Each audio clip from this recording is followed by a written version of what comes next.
make sure my cursor's over here. Good to go. So, kind of already introduced myself, and Eric got me as well, but I'll do it again. So I'm Colin Dean. I've been into Bitcoin since probably the end of 2010. I've been mining, which is something I'll go over, since sometime in late 2011. And I, at one point, was the top over-the-counter trader in Pittsburgh and in the top 5 in the country. Don't do it anymore for reasons that I'll get into a little bit later on, although I may resume at some point. This is me on Twitter.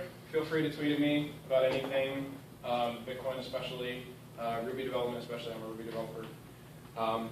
If you tweet anything now, feel free to pull out and talk and tell me I'm doing crappy, tell me I'm doing wonderful. If you tweet with this hashtag, it'll actually show up on the slide. Assuming everything's working, it'll show up on the slide. And this is Bitcoin. This is Bitcoin. This is Bitcoin. Bitcoin is a.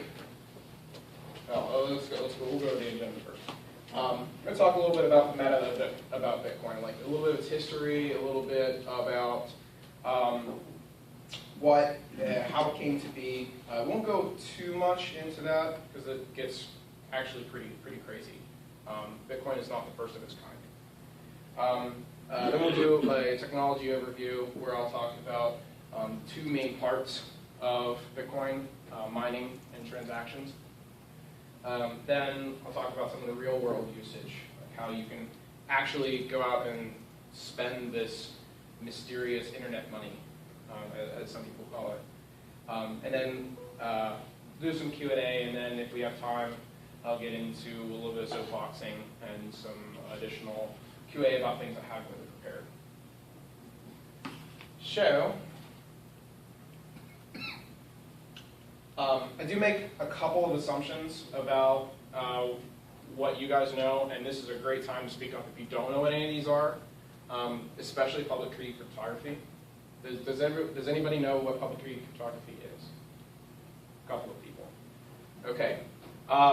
Public key cryptography says that you have 3 pieces of information that you can use to secure anything. There's a private key that you hold on to and you keep secret. Not to be confused with the secret key, which is commonly called a password. This means that you have 2 things that can secure data. You have something that you know, that's your password, it's your secret key. You have something that you have. This is your private key. Then there's one other thing. That's called a public key.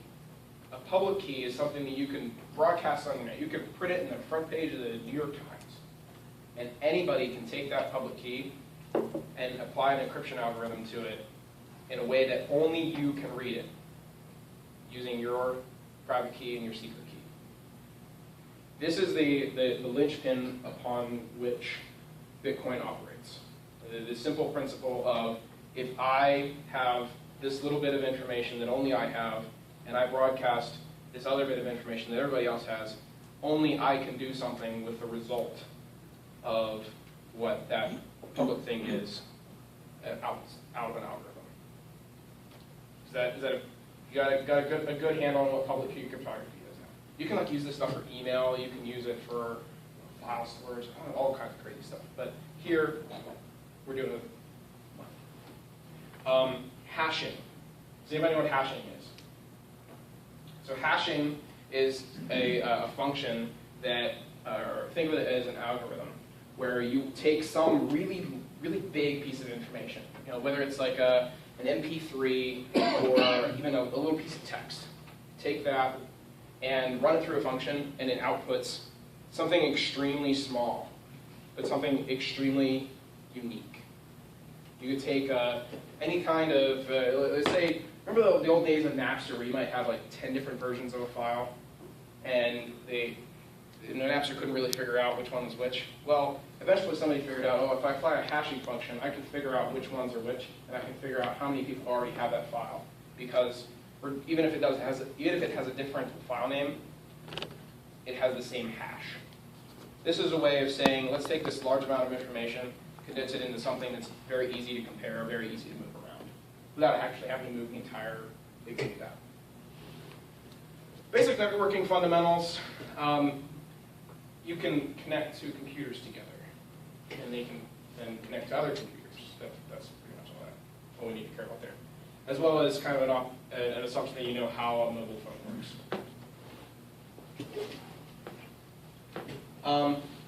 Bitcoin is a digital cryptocurrency. Digital means that it's obviously not a physical object. It's something that only exists as bits and bytes on a hard drive, or maybe something that's in your head, really. It's a completely logical thing. Crypto, secured by cryptography. In our case, public key cryptography. Currency, it's cash, it's money. Some of the pedantics of the Bitcoin community. The Bitcoin community is very pedantic about things, and they have to be, because a lot of the terminology is brand new, a lot of these concepts are brand new, so there's a need for things to be very clear. And if you start talking about Bitcoin online, and you should, then more than likely someone's going to correct you at some point. Take it with a grain of salt, it happens. But it's a good thing to learn things. Bitcoin with a capital B is when we're talking about the protocol, about how transactions occur, how mining occurs. Bitcoin with a lower b is it as money. So if you say like, oh, he paid me 10 Bitcoins, you're not going to say, you wouldn't write that with a capital B, it'd be a little b. BTC is the commonly accepted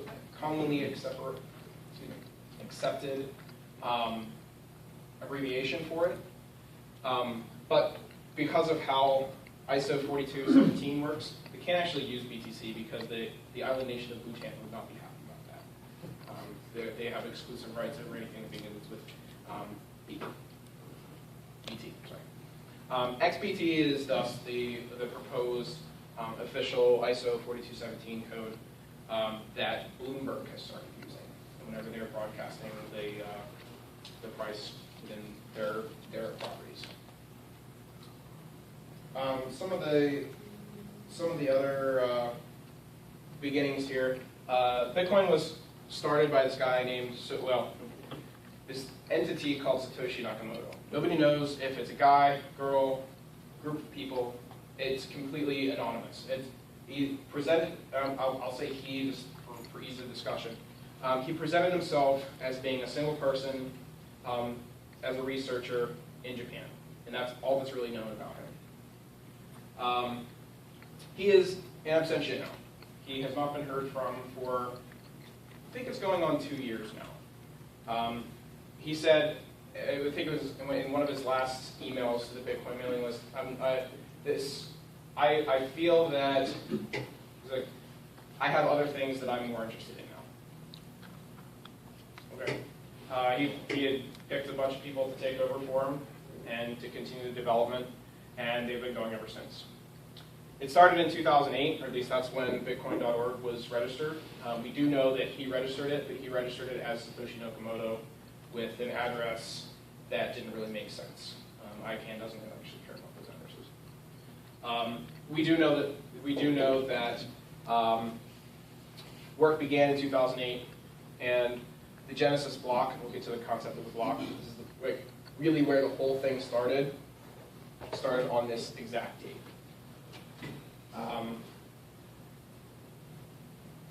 And there's actually evidence of this. If you go and download a Bitcoin client, you can go back in time and actually see this being generated.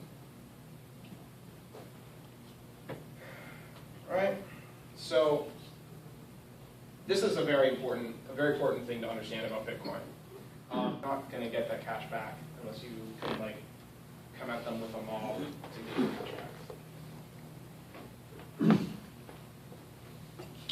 Currently, the guy by the name of Gavin Anderson is the leader of the kind of cabal of developers around Bitcoin. He is now employed by a company called the Bitcoin Foundation. It was started by a bunch of Bitcoin enthusiasts to help fund him and other people like him, as well as represent, well, really be lobbyists to the federal government, the U.S. federal government, as well as other countries' governments as well. He's a lead developer. There's about 12 of them. You'll see various names thrown around. Luke Jr. is one of them. I can't remember his last name. Jeff Garzik, Mike Hearn. Sorry.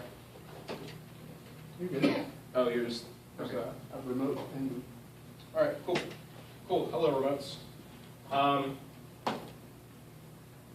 But Gavin is really the one that everybody listens to. He seems to be kind of, he's a leader, but he's also pretty sagacious. He doesn't get people into trouble.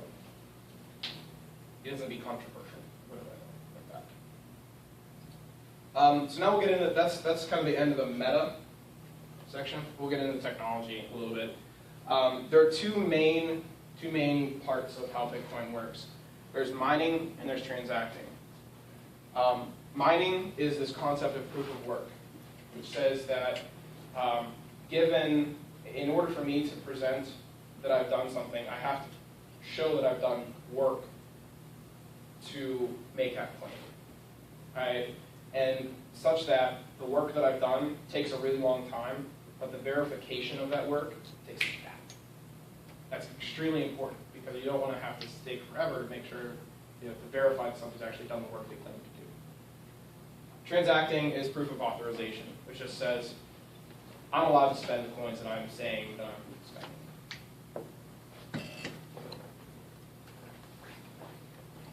There are two purposes to mining. One of them is to add additional Bitcoin into circulation. And the last one, or the second one, is to verify transactions. Basically say, yeah, this guy's allowed to spend this money. This is important because in the absence of a physical object, you can't. A physical object, I can throw a bottle cap at somebody and know that I'm not going to get that bottle cap back. Well, if I can instead make a copy of that bottle cap and give it to somebody, well, that's not a very useful thing for money because then I can just make a billion copies of my bottle caps, and suddenly I'm the richest man in New Vegas. All free reference.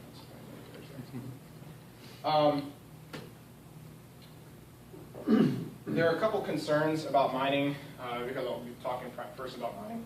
The first one is that end users of Bitcoin aren't actually expected to care about mining. It's such a tiny little thing. I'd say maybe of the 100,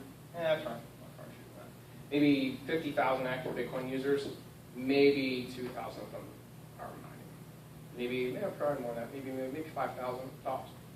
Mining requires specialized equipment now. Didn't used to. You used to be able to do it from the reference client. But you can't. It's not profitable to do that anymore. You say you do mining? I do. I kind of do. I'll get into that. Mine, we'll put it like this. I'm no longer profitable, so I generally don't do it. However, the end user is expected to be able to care. If I want to be on the same level as all the miners, I can. It's just a matter of starting up a program on my computer and maybe having some specialized equipment to go with that. Anybody can be a peer. And this is in the sense of a peer-to-peer network where everybody has equal standing, everybody has equal vote on how transactions are processed. You can say, oh, I don't want this transaction to go through. That's your vote. Somebody else might process the transaction, but you yourself can say, no, no more. And this has actually happened. There's been one case where a group of people felt that one company's transactions were violating the spirit of Bitcoin. And that group of people said, we're not going to process your transaction. No, lots of people said, oh, we'll process your transactions. And then that's how democracy works. A couple of basic objects. A block is a collection of hashes. And we were talking about hashes, these short little values, and as well as some values. They're just raw integers representing inputs, outputs, so on and so forth. A transaction is a record of a transfer of value from one address to another address, or really from a group of addresses to a group of addresses, where that group can be formed. It's comprised of an input, an output, or a series of inputs with a single output. The last concept, dropped my bottle cap. The last concept is that of the blockchain.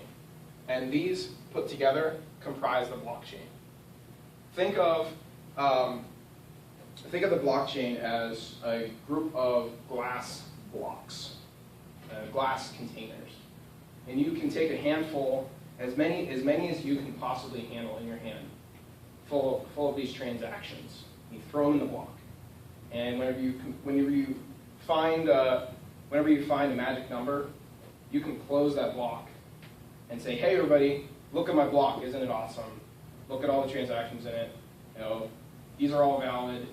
Here's my block. And everybody says, okay, I'll add that block to my stack of blocks. This creates what's called a blockchain, which is an entire history of every Bitcoin transaction ever. And it's public. We'll get into what makes it a little bit more anonymous than just saying, hey, I'm broadcasting this. Mining algorithm, very basic. In order to mine, you have to have a previous block. So you have to have some kind of information about the block that came before the one that you're working on. Won't go into the specifics of that information, but just say some information. Then there's a nonce, a number used once. That's what nonce means. The nonce is a way of saying, I'm going to randomly generate this number, or really increase it over time. And then I'm going to try this function. We call this a double straw hash. The output of this is just a string of characters. I think it's like 64 characters long or something like that.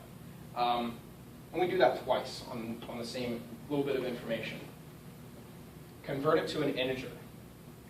And if that integer, that number, is bigger than the current difficulty, we found a block. We're allowed to say, hey, I'm going to grab these transactions, I'm going to put them in my block, and I'm going to tell everybody about my block. Difficulty changes every, I think that's the right number, I might have transposed that, 2016 blocks. This is a way of saying, oh, well, okay, maybe it's time for us to bump up this difficulty. We'll talk a little bit more about difficulty. But keep in mind, difficulty increases or decreases over time.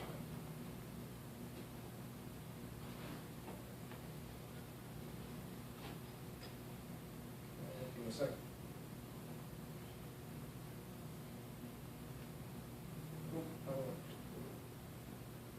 How far forward did I go? Oh man. Okay. Whenever we receive,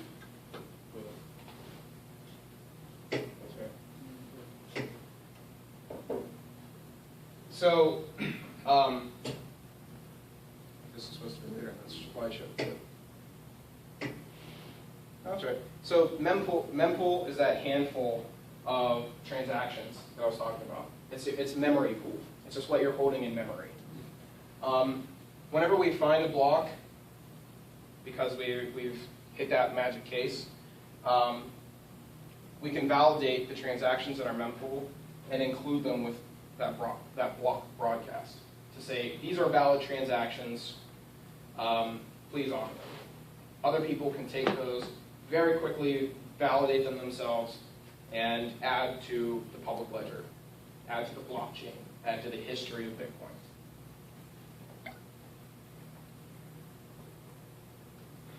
As I indicated, there's a constantly inflating supply of Bitcoin. A block, every time you find a block, you can claim what's called a block reward. Every block reward that you claim means that you get some money. It's an incentive for you to mine. And it's an incentive for you to keep mining even as it gets more difficult to mine. Hopefully with the assumption that the value of Bitcoin goes up over time. Value meaning its value in relation to US dollars, Canadian dollars, Thai bahts, all kinds of stuff. Any stuff you can buy. Yes, and yeah, it's a very good point. As well as electronics, goods, anything you could buy with US dollars. We continue inflating. A block is meant to be found on average every 10 minutes. Sometimes more, sometimes less, but it's generally every 10 minutes. The block reward decreases over time. This is to keep it so that we don't have a constantly inflating supply of money. At some point, that supply has to come down in order to maintain the value of something as a means of trade. Think about gold. Every time a new gold deposit was found, theoretically, everybody who had gold suddenly had less valuable gold because there's more gold in the world. Bitcoin addresses that problem by slowly decreasing the amount of coin that's introduced into the system over time. At first, 50 Bitcoins per block, about 7,200 a day, and as you can see, it eventually goes down. As it goes down, we adjust the difficulty. The difficulty is a check to say we're generating too much Bitcoin too fast. Lately, this has been extremely important. Some newer hardware in the Bitcoin mining scene has allowed people to mine faster. They're finding more blocks quicker. They're able to essentially generate more Bitcoin as an incentive for themselves to continue to mine. Left to go unchecked, this would be bad because these couple of people could end up with all of the Bitcoin. That's obviously not a good thing. So we have to make it harder for them to keep going. And that's what difficulty does. Difficulty aids consistency. Difficulty tries to keep the generation of Bitcoin to every, to 10 minutes, as well as try to keep it on track to where it is supposed to eventually end its mining. To where mining is supposed to end. Well, to where there are no more block rewards. Mining should never end. Mining will always be an important thing because it processes transactions, even if eventually the initial incentive of a block reward is gone. Difficulty can, as much as quarter, it means it can be 25% of what it was yesterday. It can as much as quadruple, meaning that it can be 4 times what it was yesterday. Most of the increases as of late have been in the 20s, 20% increase, so 125% or so. There have been 16 decreases in the history of Bitcoin, largely after, I think there's like 3 or 4 weeks in a row back in 2011. There was a big price jump in Bitcoin. Bitcoin was suddenly worth $30 when it had been worth like $2. And after that crash, people stopped mining. And the difficulty lowered in order to keep Bitcoin coming up onto the market. But we're up 3,000% since this time last year. As I said a little bit earlier, difficulty is compared against the hash output. So we get the double SHA hash, convert it to an integer. This difficulty is just a number. If the output of that hash as a number is greater than difficulty, you found a block. And you're allowed to claim some Bitcoin. As time goes on, difficulty gets higher, you're less likely to find a number that is going to be higher than difficulty. Therefore, it gets harder.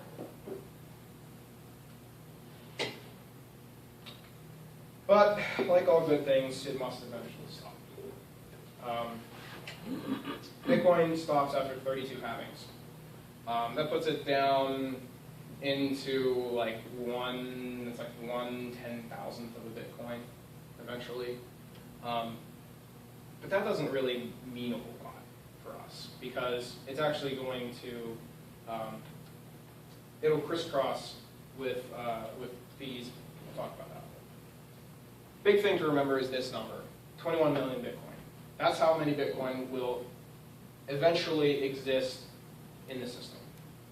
Technically they exist now, but they're just not usable. We've only got a little bit more than half of that usable right now. But 21 million is exactly where it is. We'll have 21 million in about the year 2140. I think the current estimate is like August 2140, something around there. It was originally supposed to be December 2140. We're off. I can't wait. Oh, it'll be blast. As long as I have a hover meter. However, it could happen much sooner. We don't exactly know how much sooner because there's an assumption that difficulty can keep up with it. The protocol can be changed so that difficulty can be made to be larger numbers. I believe difficulty is a 256-bit integer, meaning it's really, really big.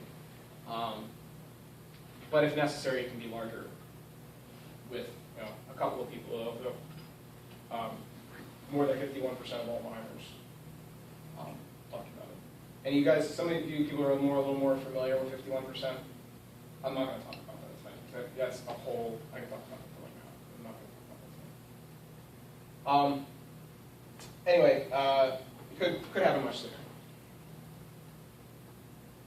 It's better to represent the number of Bitcoin that will exist in this fashion with 8 zeros because Bitcoins are divisible down to 8 zeros. Your American dollars only divisible down to generally 3 decimal places. 2 decimal places out in the real world. 3 in financial institutions, and 4 if you're like a high-frequency trader. This means that there is actually 2.1 quadrillion units. Think of it as 2.1 quadrillion pennies that are available. Each unit is called a Satoshi. And it's kind of an honorific name that we've given to it, just to say, hey, this Satoshi guy meant something to us at some point, other than just a career. 2.1 quadrillion Satoshis is a lot.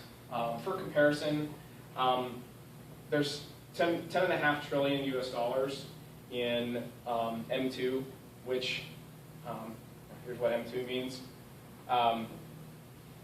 There's more in M3. I think the figure goes up to like 15 trillion in M3, but this is money that never moves.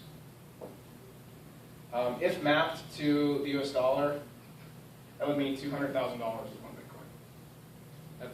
So for me, I probably have about 15 Bitcoin in my name. I'd like that. $200,000 sounds. $200,000 per Bitcoin sounds pretty cool. If we map this to all money in circulation, what we consider to be money, there's only 75 trillion.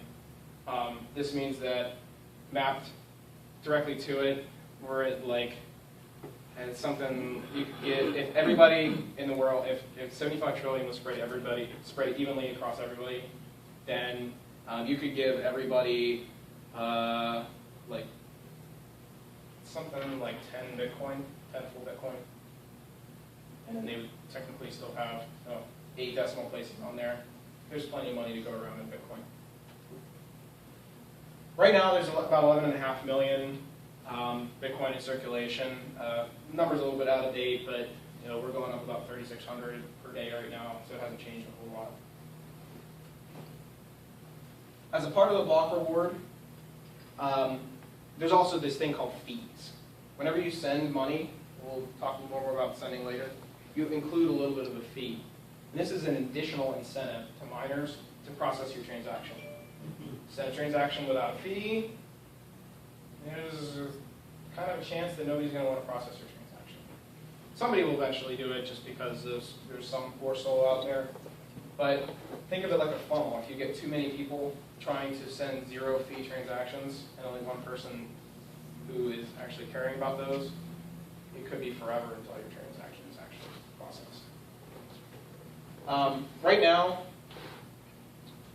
the block reward is 25 Bitcoins, and the average transaction fees for a single block is less than half a Bitcoin.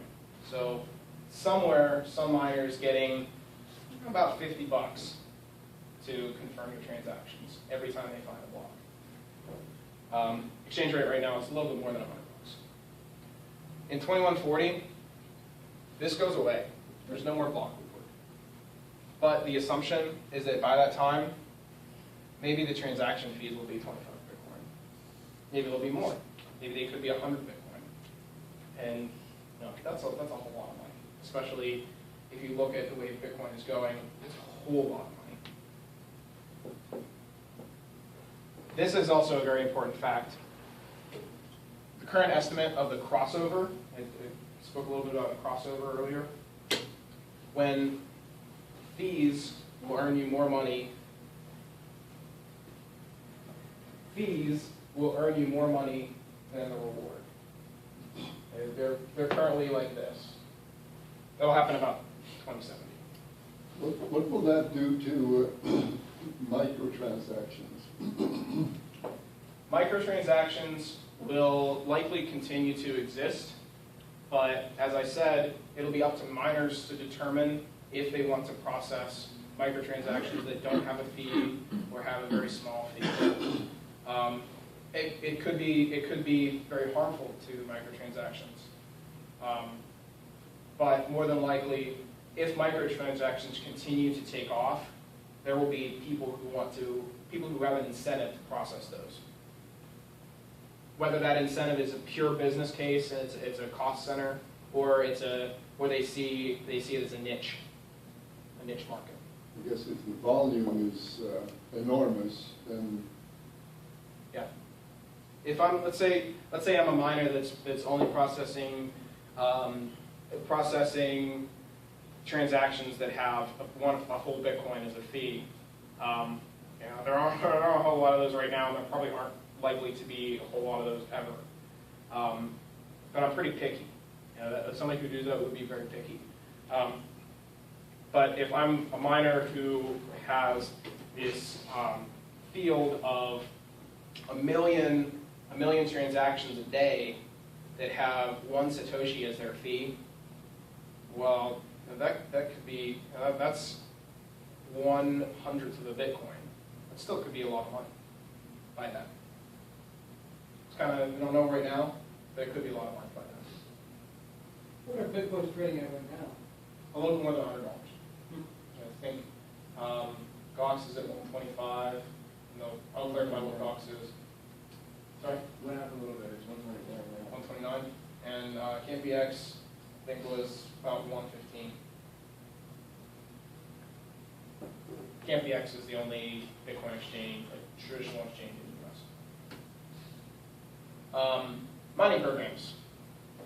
Mining is obviously not something meant to do by hand, because it's really hard to do hashes by hand.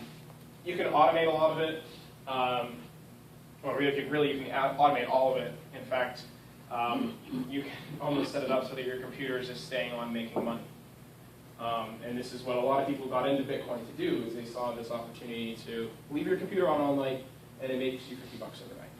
That sounds like a pretty good idea to me. That's how I got into mining, honestly.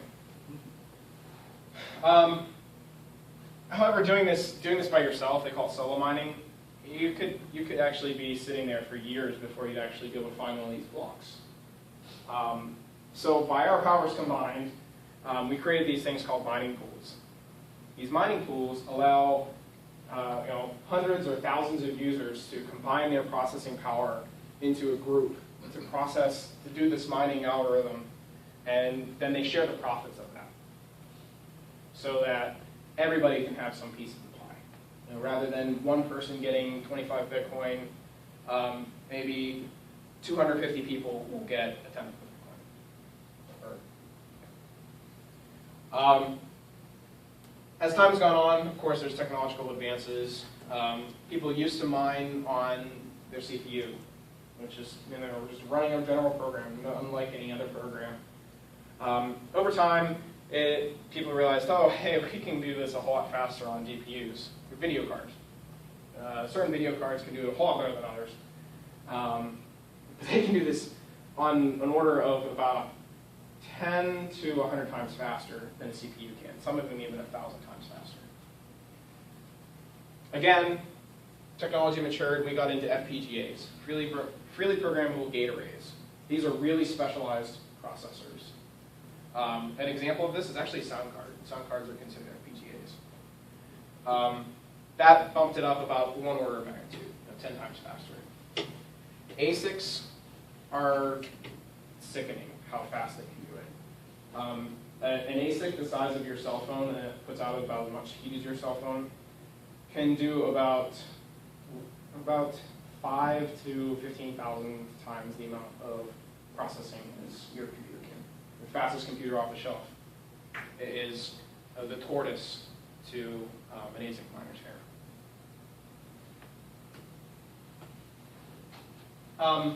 Before I go any further, are there any questions about mining? I'll make my statement. Right now, unless you spend a considerable amount of money on equipment, mining is unprofitable.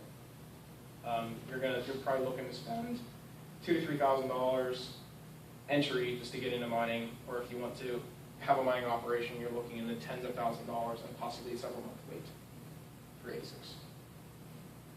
Any questions about mining? The point of mining is that you're validating other people's spending of Bitcoin. Yes. That's ultimately the Sort of like the backbone of the whole protocol is that people are willing to put your information about it if it's valid. right. So that you can't screw over somebody by sending them a bump transaction. And the faster that happens, the less time you have to wait after you said, here are my Bitcoins, before the person will give you their, whatever you're paying for Correct. Bitcoin. Think like a credit card transaction. Right. You pay with a credit card, you're out the door. There was that whole thing with Visa or MasterCard, of people like holding up the line because they paid with cash. Bitcoin kind of right now is in the cash stage, where it can take up to 10 minutes to get a transaction through. So Bitcoin isn't really the best for that kind of operation. There's some alternatives. We'll talk about those at the end. But really, core of mining is that it makes sure that it ensures fairness. It ensures that nobody else is screwing over somebody else, while also making money available to people so they can actually spend it. Any other questions?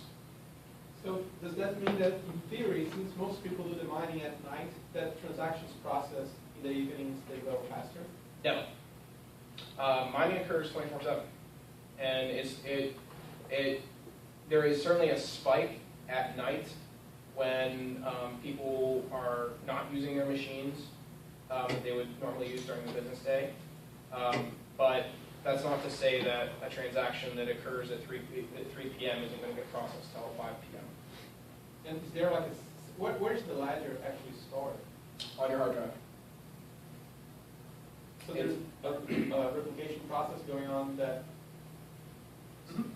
synchronize every single client in the world? Yeah, we'll talk about that in the transaction, when we're in the transaction section, because that's a key part of transaction sending.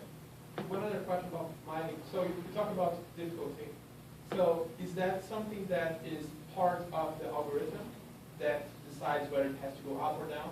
Or there is someone or a group or is the developer who decides? Excellent question. That is a part of the protocol. The protocol knows the client running, and really it's enforced in the block record, in the blockchain. It knows when it needs to adjust the difficulty.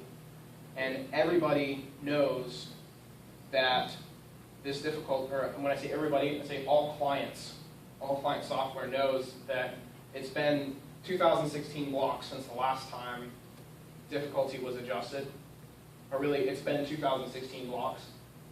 I need to then recalculate how difficulty is working on my system.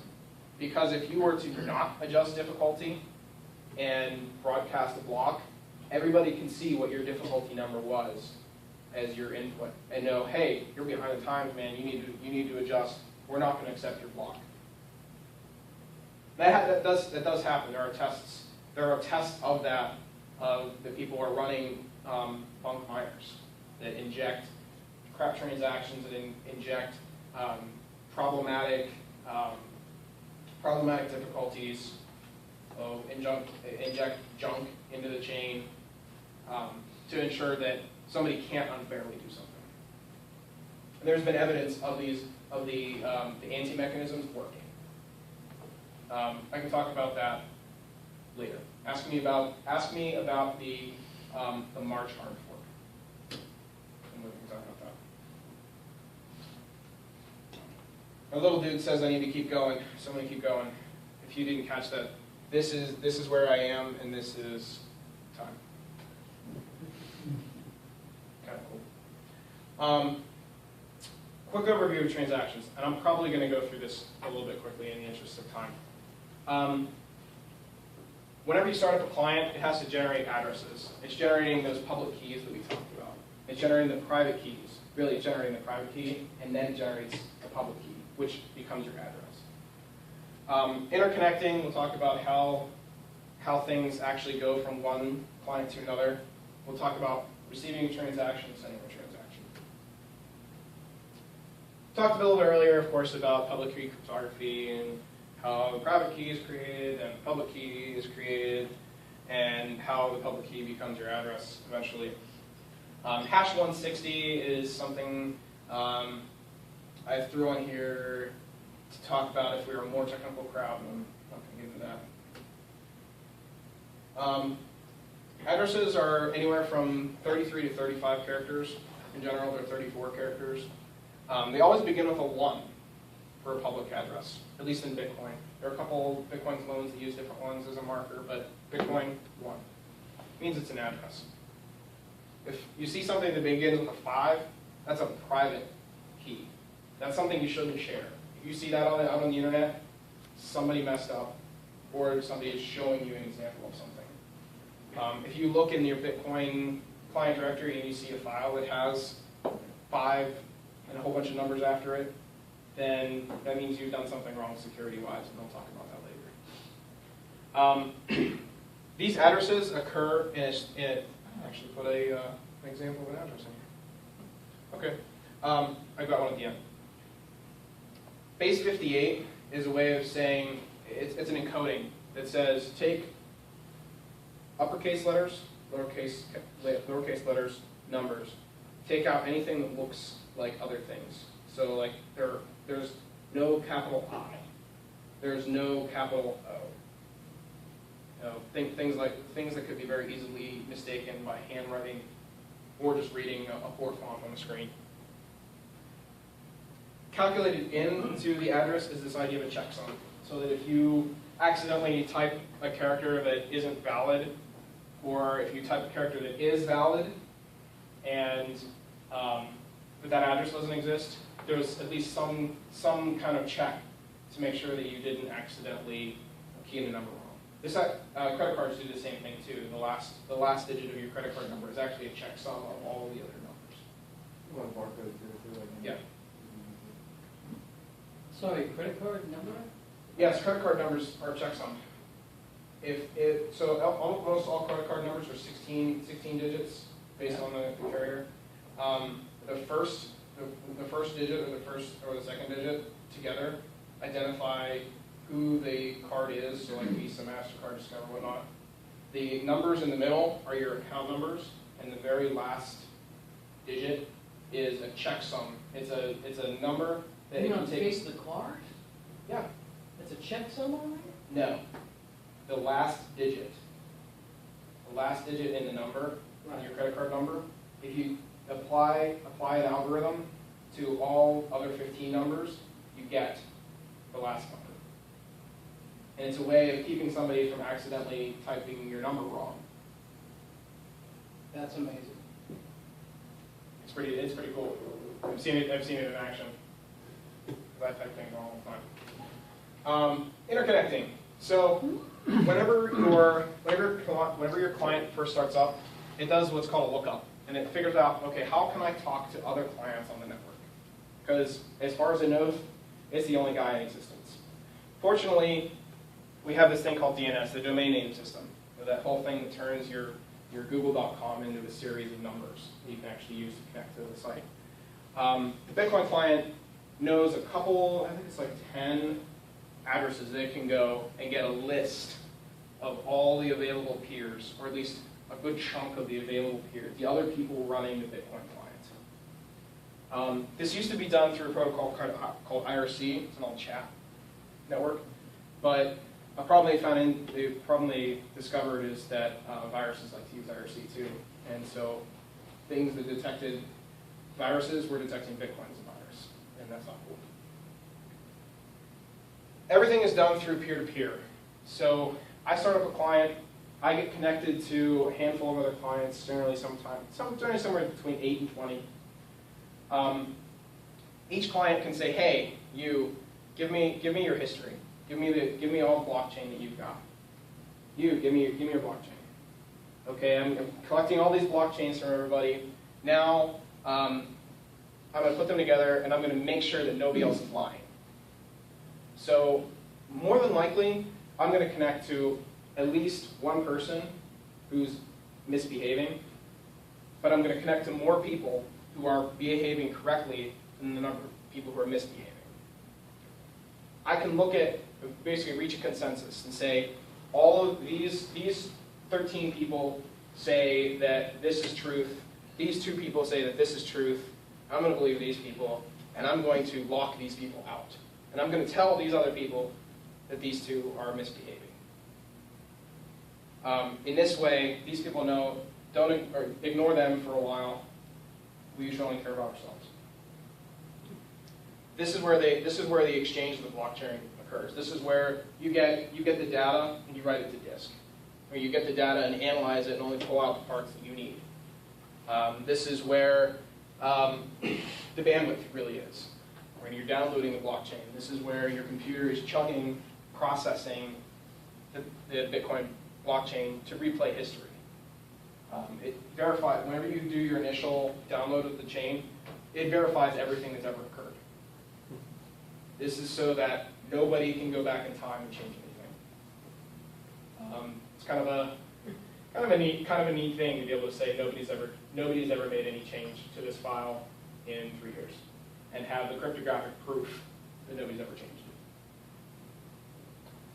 Negotiation I actually talked about. That's the negotiation where we say, oh, okay, I'll connect to you guys. You guys are misbehaving. You guys aren't. So when you're receiving a transaction, there's this notion of inputs and outputs. I'm not going to get a whole lot into them, but an input is basically a transaction in.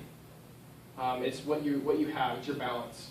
An output is what you're sending to somebody else at a very high level.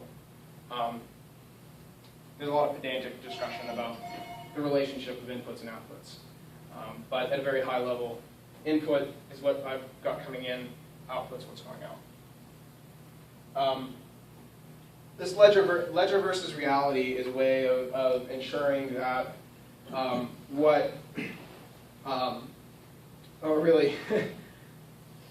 ledger. We talk about the Bitcoin blockchain as this ledger, and if you think of that as like a big sheet of paper that has. We talked about the quick recap, inputs and outputs. Basically, what you have, and what you're sending to somebody else, or really what somebody has sent to you and what you can send to somebody else. Ledger versus reality. We think of this big sheet of account balances, account transfers with a list of names on it, and that's the best way to logically represent it, or what we call skeuomorphically represent it. But that's not actually what it is.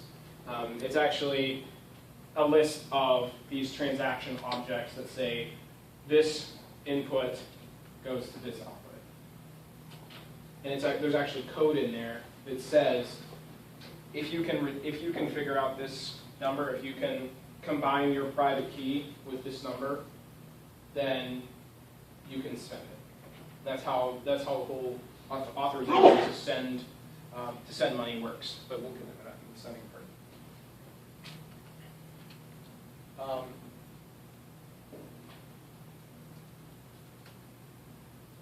Sending. Creating a transaction, at the technical level is kind of complex, but you guys in a client would just see, put in 1 Bitcoin, send to this address, send. That's it. There's a bunch of magic happening on the back end to make sure that you're, within your own client, you're allowed to send that money. Obviously, people can write their own clients to not have those kind of checks in there. Then a transaction is created, and you do a cryptographic process called signing.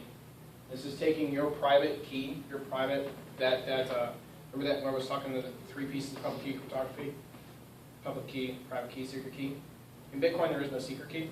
It's just blank. But we still have a private key. Takes your private key and creates a signature, which is really just another hash. Kind of think of it as a hash of this entire transaction object that you're saying, I'm going to transfer this amount to this person. You sign that, just like a signature, just like writing a check, and then add some fees to it. As we talked about earlier, miners need fees on top of the block reward in order to continue. Because as time goes on, rewards go down, fees goes up. Add some fees. Right now, I think the fee is like 1/10,000th of a Bitcoin. The expected fee for your average transaction. The fee goes up as you have a larger transaction. So if you're sending a lot of money, if you're sending money to a lot of people, it makes the actual physical space on disk the transaction occupies get bigger, and so you have to pay more. It's kind of a way to keep people from doing what's called blockchain spam and sending these massive transactions where they're sending 1 Satoshi to 10 million people, or to keep them from like putting images in the blockchain or music in the blockchain, because it would be cost prohibitive to do so. There was an attack. Somebody thought of an attack on the blockchain where someone would try to hide a child porn image in the blockchain. The cost of doing that, it would have cost them several tens of thousands of dollars to do that. At least the size of image that people were considering for it. Once that transaction is created in its entirety, it exists as just a bunch of text, a block of text. Then it's broadcast. All those peers that you connected to earlier to download the blockchain and to stay updated with the blockchain can say, hey, I've got a transaction. Here's my transaction. And suddenly they have your transaction, and they're able to pass it on to all their peers, their peers' peers, so on and so forth, until it eventually gets to miners. Miners get that. They do their magic to verify that the transaction's real. The next time they find a block, they include your transaction. Congratulations, you've just transferred money. Anywhere on the internet for almost free, like that.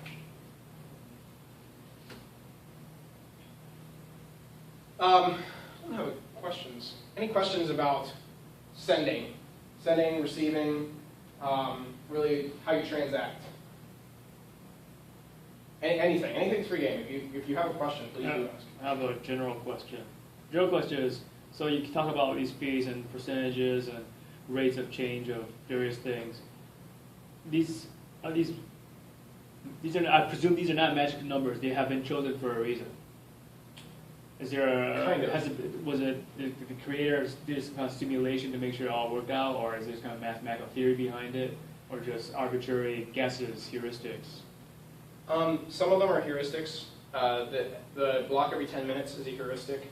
The difficulty adjustment every 2 weeks is a heuristic. These things can change.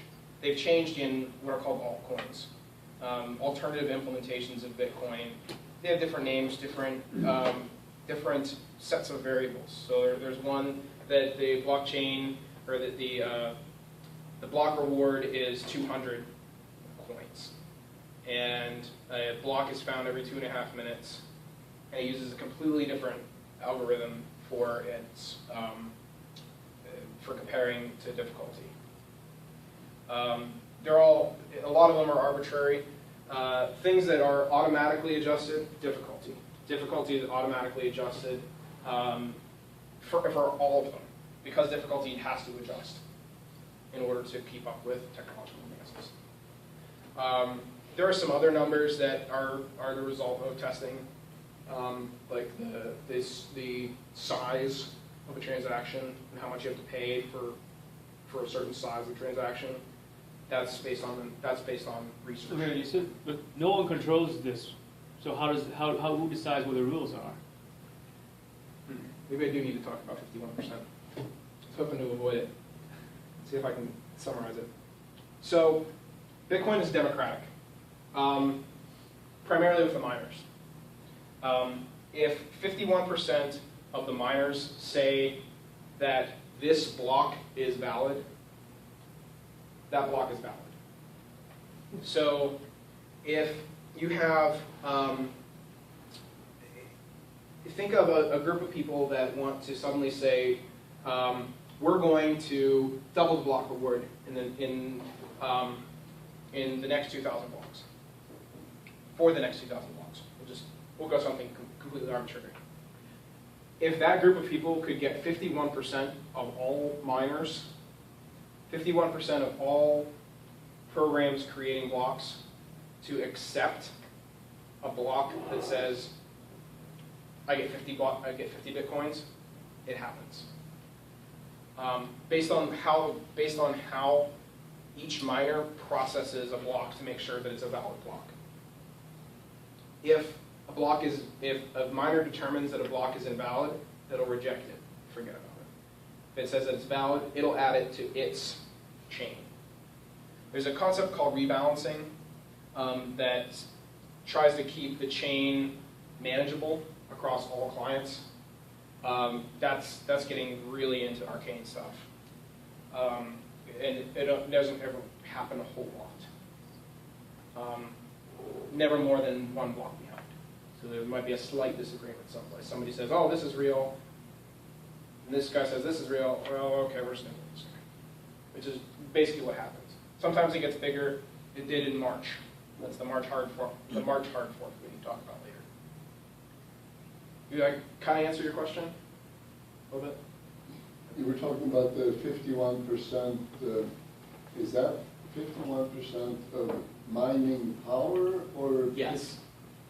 51% of mining power, not necessarily 51% of miners. Right.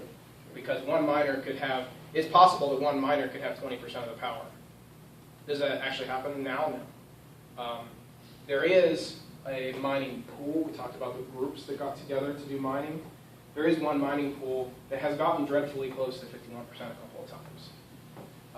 That pool established a policy where if they get too close, they quite literally shut down for 6 hours and allow all of the people who participate in that pool to go out to other pools for a little bit.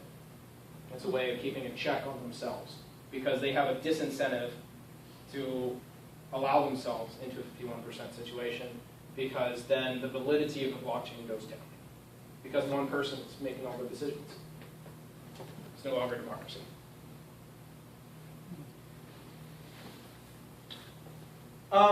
Real world usage, like how we actually use this stuff. The official client is at bitcoin.org. It's kind of difficult to find. I don't like that. They try to be democratic and present to you multiple options of clients to download, so it's not just a reference client. But you can eventually find it. Look for I think it's like the get involved link. It's down in there. There are a couple other popular clients. A concept client called SPV, which means that instead of having to download every single transaction that's ever occurred, every block that's ever occurred, they only have to download the stuff that's relevant to them. This makes it possible to use a Bitcoin client on the phone. Bitcoin for Android is an SPV client. It means simplified payment verification. Electrum is another style of client where most of the heavy lifting, like the actual blockchain, is stored on somebody else's server, and your client connects to that to broadcast transactions and to pull the status of the blockchain, pull the status of transactions related to you. The security in that is that you have your private key. They don't ever have your private key, so they can't spend your money without you knowing.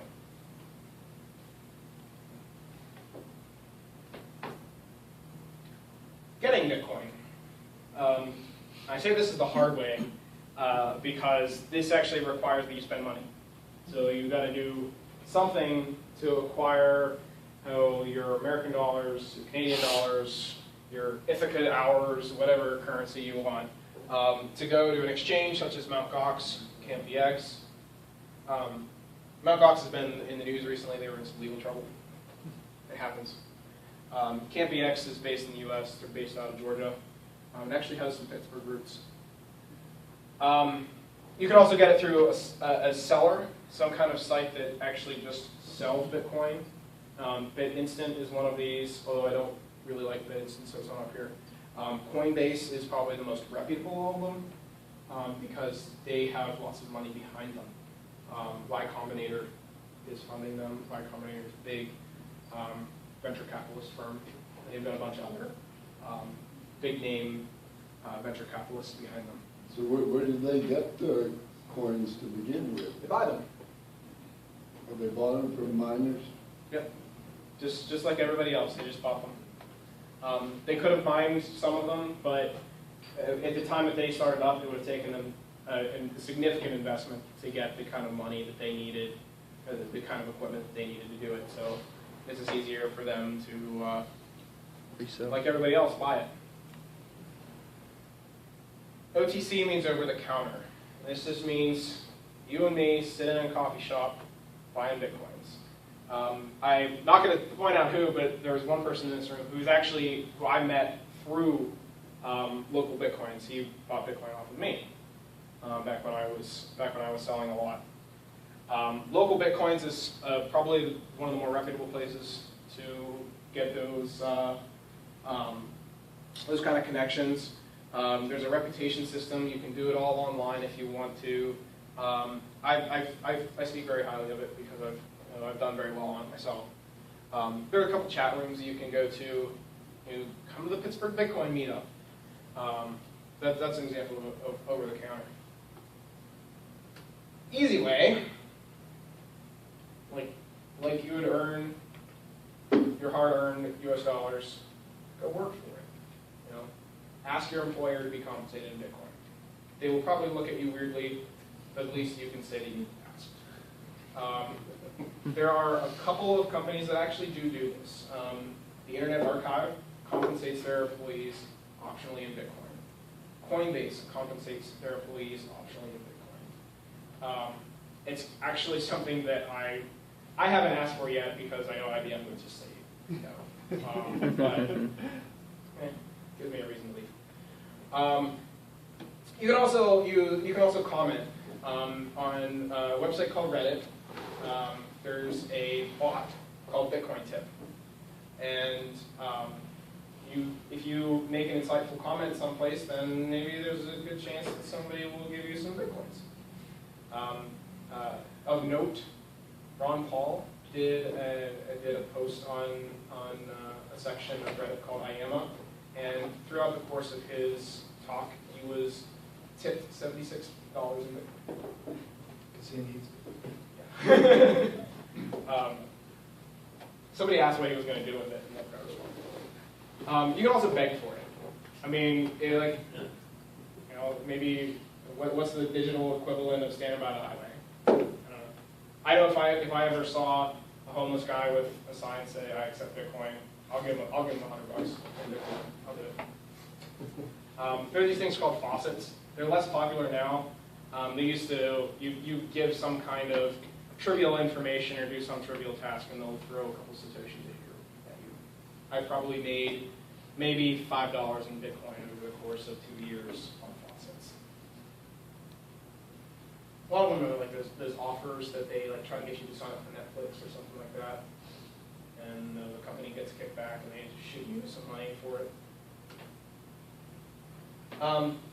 Spending Bitcoin is actually pretty easy. As I said earlier, type in an address or just scan a QR code, punch in a number, and it's sent. How can you use these things? This entire presentation is available on GitHub. I don't think I have a URL in here, but I can put it in a little bit. So you can actually see these links. The Bitcoin Wiki has a trade page that is this massive, massive list of pretty much every business in the world that accepts Bitcoin, whether they be a online business or a physical business. Gray area or like illegal businesses are not on there. If it's illegal in US or Japan, it's not on there. Bitcoin Store is probably the like bright, shining example of a large business that accepts Bitcoin. They have a contract with Ingram Micro.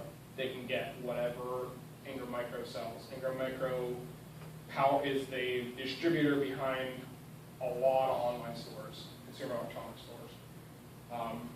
Bitcoin Store had a big sale where they basically offered 20% off of everything for a couple of months.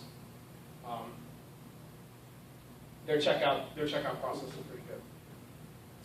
In Pittsburgh, there are two businesses that I know of. Oh Yeah is a yogurt shop in Shadyside. It's also the location of the Whalebone Intergalactic Banco. I don't know if you guys have heard that in the news at all. He was in some interesting legal hurdles and has prevailed all along the way. I heard yesterday that Waffalonia in Squirrel Hill accepts them, although I have not validated that, which is a shame because I work across the street.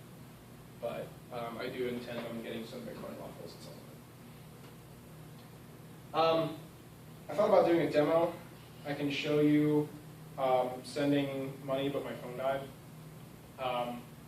Do you have a Bitcoin client running on your Android?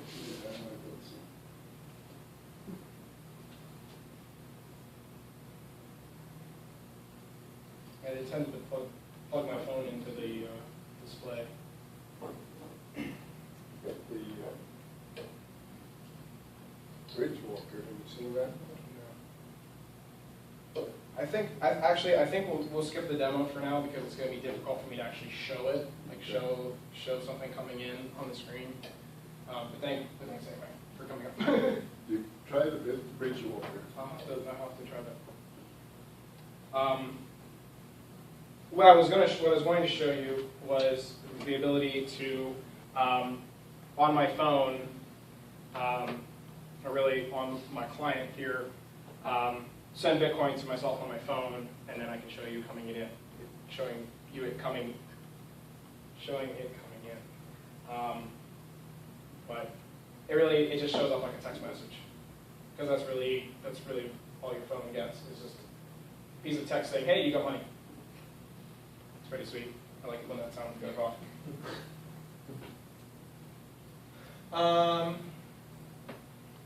That just went too far.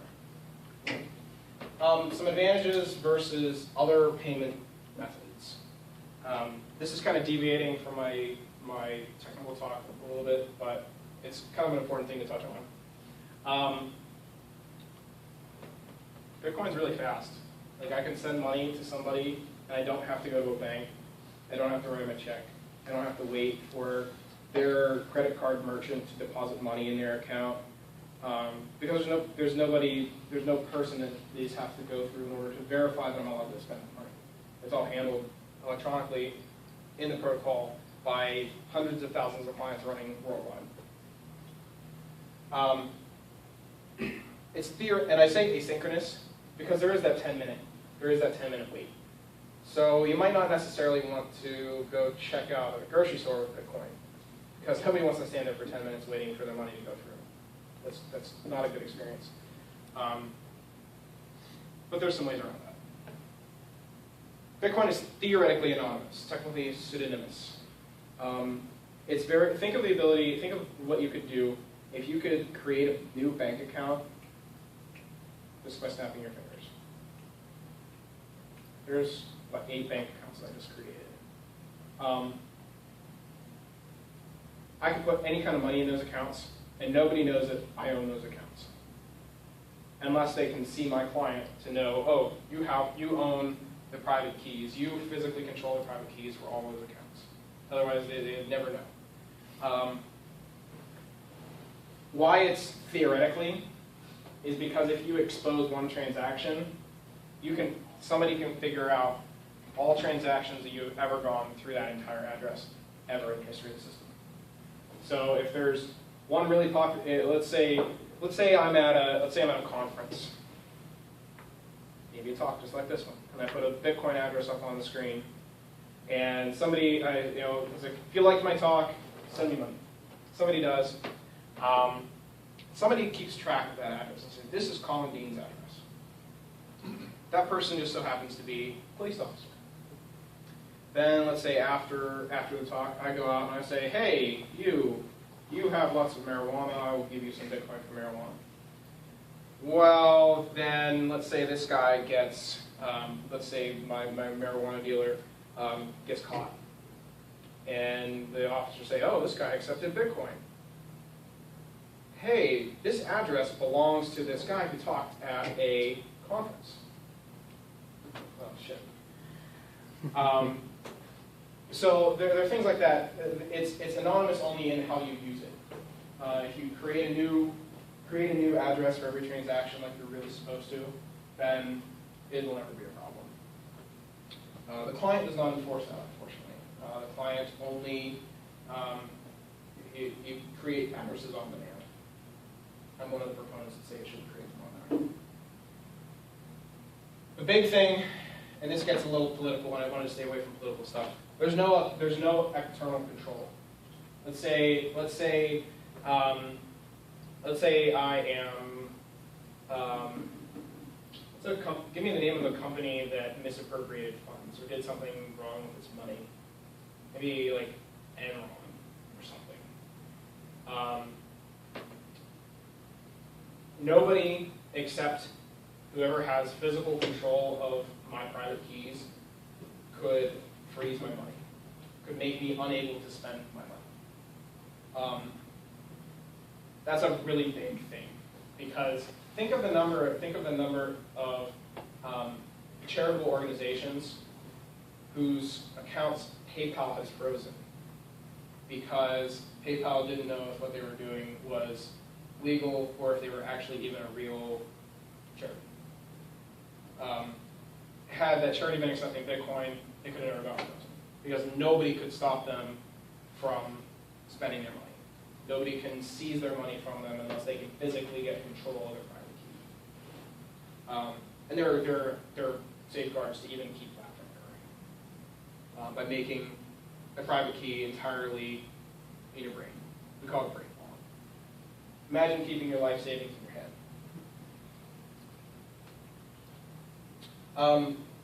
There are some disadvantages.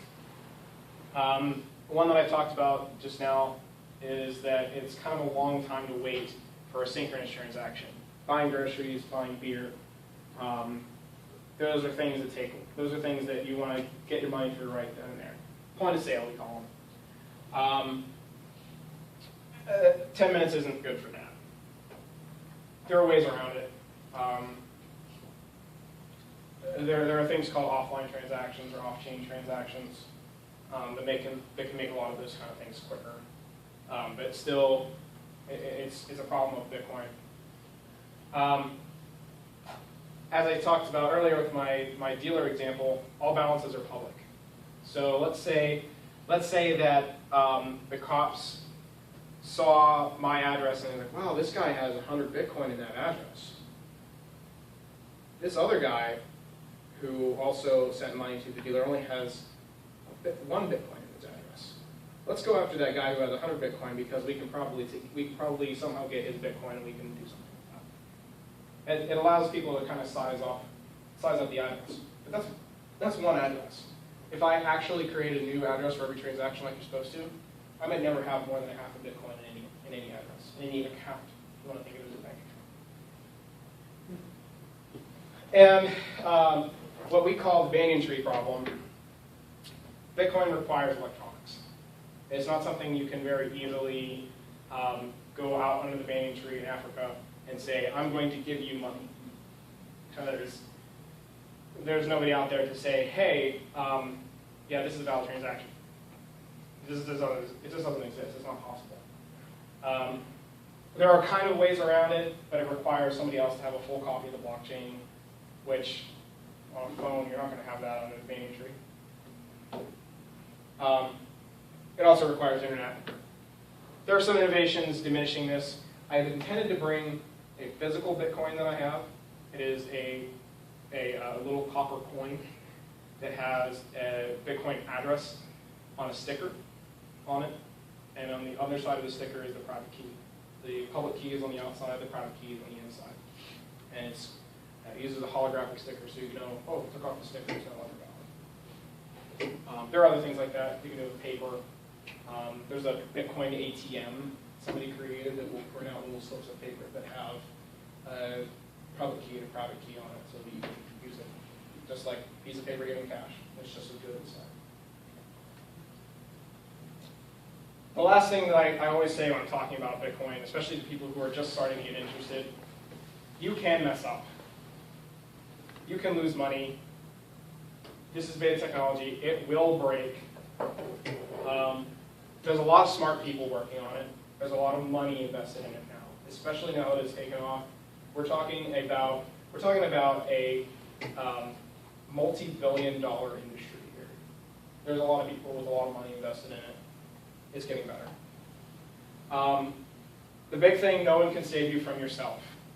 If you delete your hard drive, something happens to your computer, and your private keys were only there, goodbye life saving.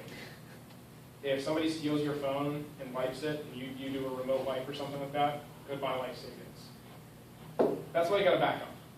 And you have to do it securely. Securely is something that's relative to the person. I leave that as an exercise to the reader to learn about the security. Bitcoin security is hard, but it's manageable. And it's getting easier as time goes on.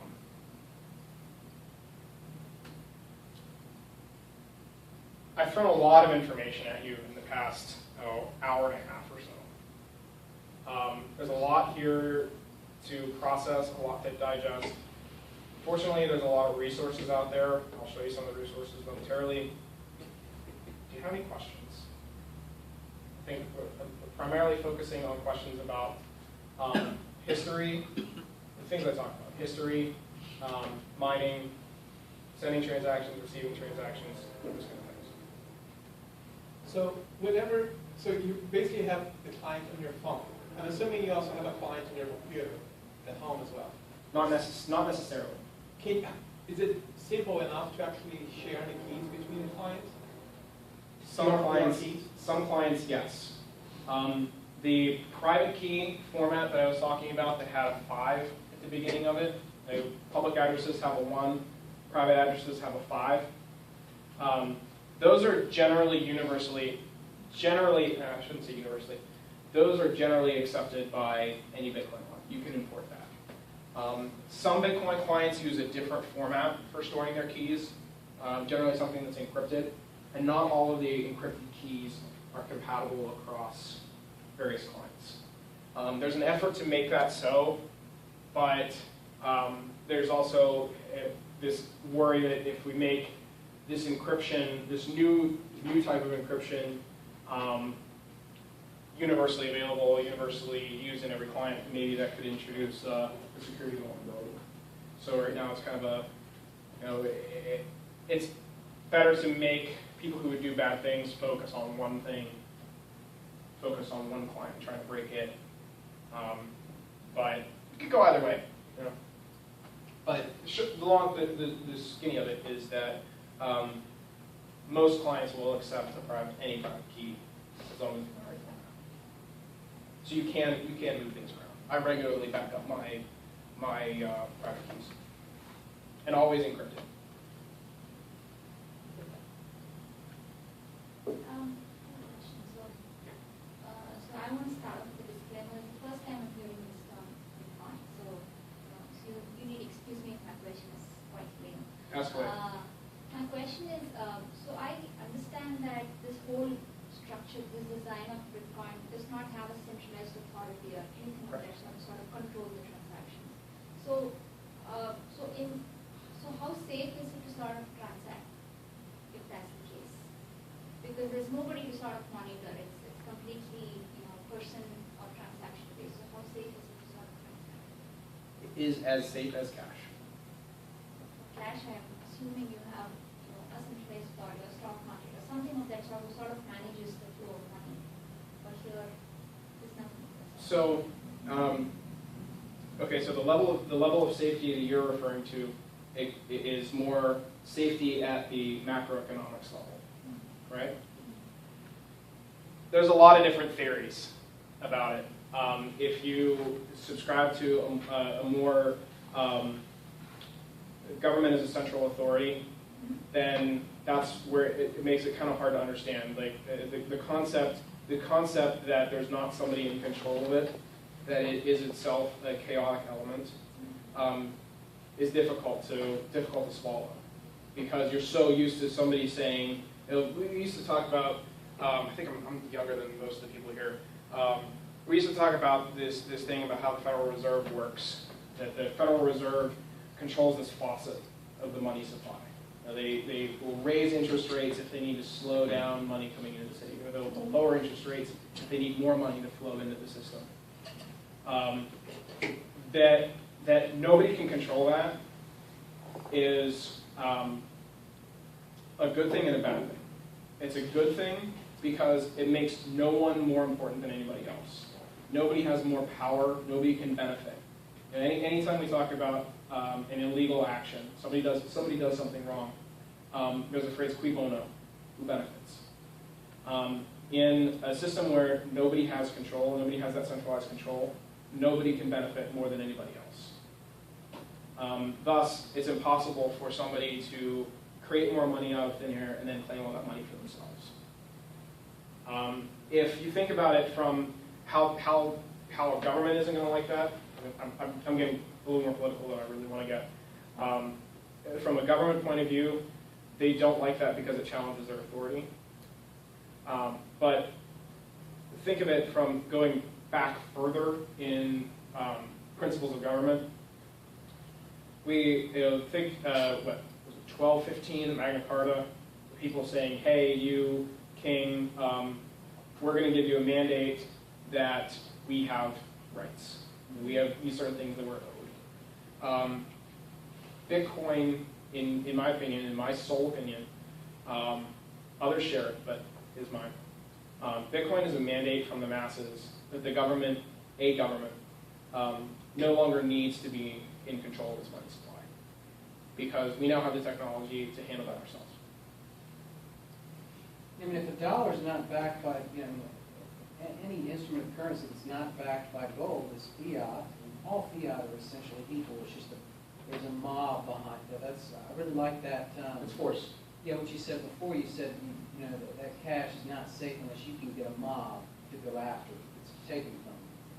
That's Yeah, I think a mob can be, somebody can be a burglar, or I guess a robber, coming into your house and pointing a gun in your face and saying, give me all your cash. Or it can be a group of police doing the exact same thing, but only they have some legally sanctioned authority to do that. Bitcoin says nobody has the authority to do that except for me.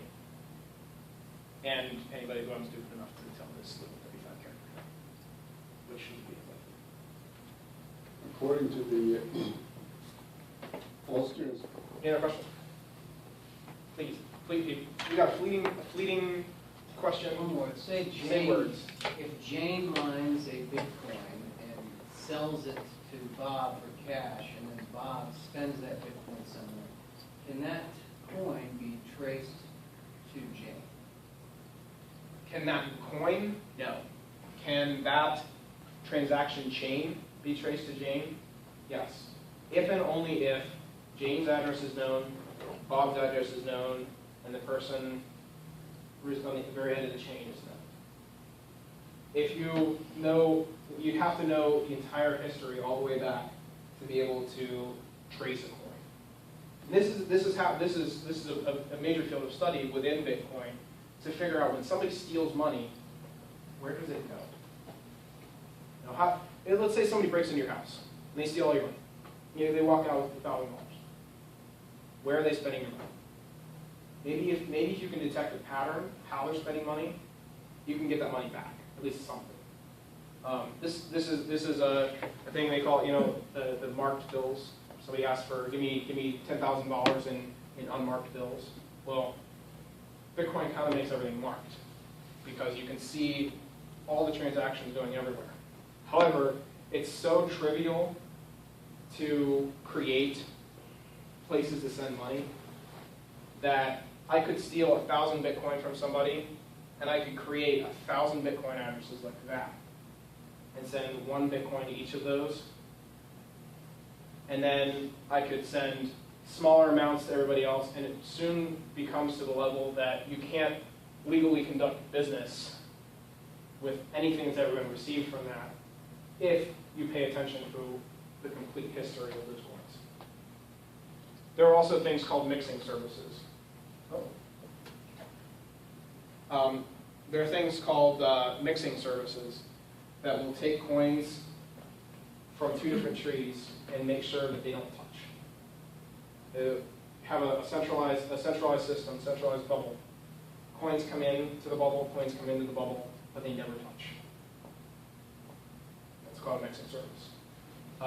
In cash, that's illegal. If you're to do it in US dollars, it's illegal. They call that structured payments. That'll net you some kind of deal. Bitcoin is still kind of remains to be seen because it's a feature of the software. Nobody knows exactly how the government's going to handle that when it actually comes to trial, if it ever comes to trial. Colin, it's about 8, so we're going to have to get moving on. Any other questions? Okay. Some resources, Bitcoin Wiki, Bitcoin Stack Exchange. I'm very active on here. If you have any questions, feel free to ask there. It's probably one of the best resources for Bitcoin information. Almost everything I know about Bitcoin I learned there. Bitcoin Foundation I talked about earlier, they're like kind of a lobbying organization. Bitcoin Talk is a wretched high of scum and villainy with some of the most brightest people I've ever met in my life. I think that's about it. Some other stuff that I wanted to get into with altcoins. I talked about being able to replace certain variables, like the time it takes to confirm and whatnot.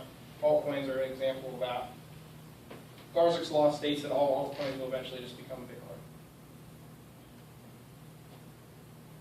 Other systems, Namecoin is a distributed domain name system. Bitmessage is just, it's like Snapchat, but it actually goes away after 2 years. Some history, feel free to check it out whenever if you want to read the slides later. These are just some challenges of using Bitcoin. Actually, I talked about this pretty well.